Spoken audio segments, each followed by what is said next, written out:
Satu warga Kecamatan Jatiasih, Kota Bekasi berinisial A dikabarkan hilang usai terseret arus banjir pada Selasa tanggal 4 Maret tahun 2025. Camat Jatiasih, Ashari, mengatakan bahwa korban hanyut ketika hendak membersihkan sampah bambu di Bendungan Koja Jatiasih. Korban kemudian terpeleset ketika arus Sungai Cikeas sedang deras. Informasi dari warga, sekitar pukul 6 waktu Indonesia Barat, ada seorang warga yang mencoba membersihkan sampah di Bendungan Koja, tetapi ia terpeleset dan terseret arus. Ashari menjelaskan, saat kejadian ada saksi yang berupaya menolong korban, namun derasnya arus membuat penyelamatan belum berhasil. Hingga kini, sekira pukul 14 waktu Indonesia Barat, korban masih dalam pencarian. Saksi yang berada di lokasi pun sempat mencoba menyelamatkan, tetapi arus sangat deras, sehingga korban belum bisa ditemukan. Ashari mengungkapkan laporan terkait korban banjir yang hilang hanya satu. Lalu untuk korban sakit, luka-luka, maupun meninggal dunia belum ada. Sejumlah warga juga menilai, peristiwa banjir yang terjadi di wilayah Kota Bekasi kali ini adalah yang terparah dibanding peristiwa serupa 5 tahun sebelumnya. Misalnya, di perumahan Pondok Gede Permai, Kecamatan Jatiasih, Kota Bekasi yang dilanda banjir parah hari ini. Seorang warga bernama Abai mengatakan bahwa banjir yang terjadi di perumahan tersebut mencapai ketinggian hingga lebih dari 3 meter. Menurutnya, kondisi banjir saat ini merupakan yang tertinggi dari segi ketinggian air jika dibandingkan siklus 5 tahun sebelumnya.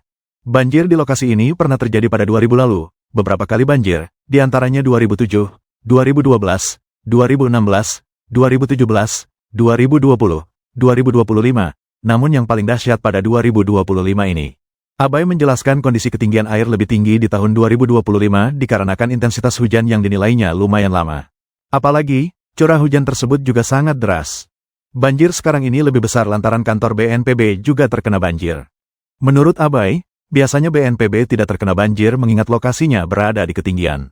Diketahui, total ada 11 RW yang terendam di 4 kawasan, yakni PGP, Villa Jatirasa RW 11 dan RW 12, Pondok Mitra Lestari, serta Kemang IV.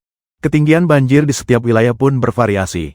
Tercatat, kondisi banjir tertinggi terjadi di 3 lokasi dengan titik terendah saat ini, yakni wilayah Kemang IV, sekira 1 meter lebih.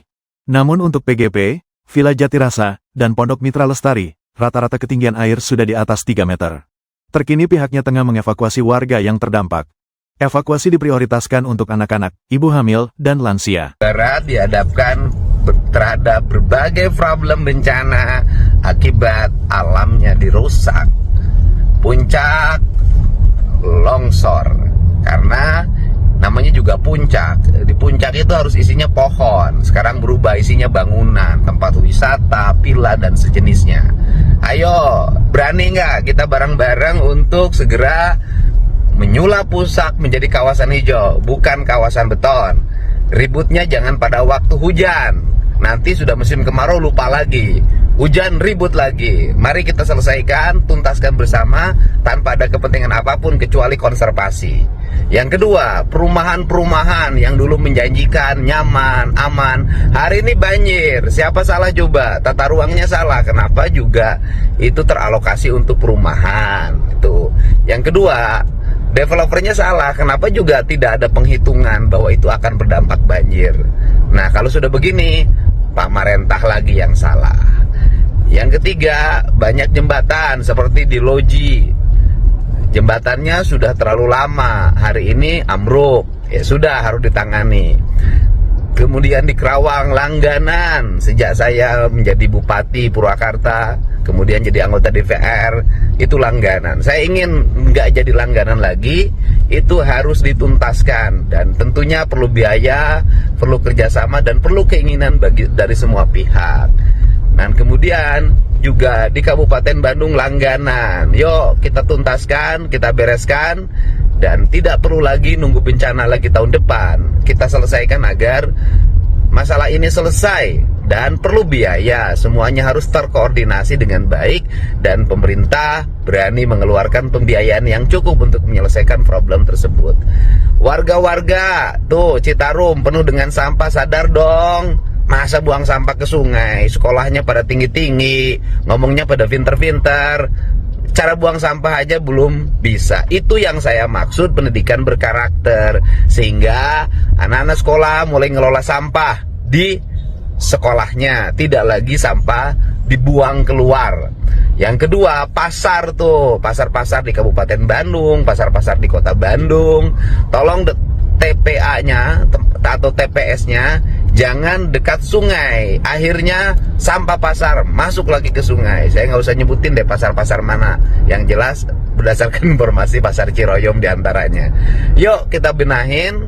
Ini jangan dibiarkan terus. Malu kita sebagai warga yang beradab, bermartabat. Berbagai problem ternyata masih langgaran itu juga dalam setiap tahun.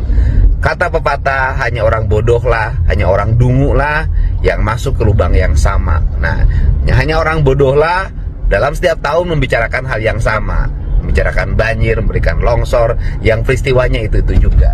Ayo sekarang kita gerakin daerah-daerah kosong perbukitan, tanamin pohon. Saya sudah minta kepala kehutanan barusan siapkan ratusan ribu bila perlu jutaan pohon untuk segera ditanamkan di musim hujan ini. Tidak usah lagi ada acara seremoni upacara. Langsung gerakin petani, gerakin warga nanamin pohon. Setiap warganya nanti mendapat hak untuk melakukan pengelolaan dan saya lagi memikirkan bagaimana membiayainya. Oke, yuk kita memiliki kesadaran yang sama. Kita tata negeri ini bahwa kita ini belum terlalu baik. Karena apa? Karena masih banyak keburukan yang kita jumpai dalam setiap hari.